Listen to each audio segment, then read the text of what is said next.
اور لوط کو یاد کرو جب انہوں نے اپنی قوم سے کہا کہ تم بے حیائی کے کام کیوں کرتے ہو جبکہ تم دیکھتے ہو؟ کیا تم عورتوں کو چھوڑ کر لذت حاصل کرنے کے لیے مردوں کی طرف مائل ہوتے ہو؟ حقیقت یہ ہے کہ تم احمق لوگ ہو۔ تو ان کی قوم کے لوگ بولے تو یہ بولے، اور اس کے سوا ان کا کچھ جواب نہ تھا کہ لوط کے گھر والوں کو اپنے شہر سے نکال دو، یہ لوگ پاک بننا چاہتے ہیں۔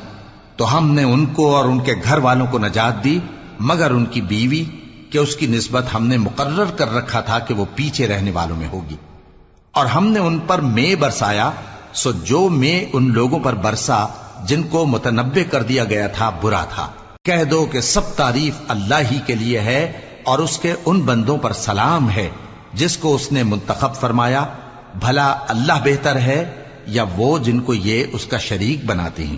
بھلا کس نے آسمانوں اور زمین کو پیدا کیا اور کس نے تمہارے لیے آسمان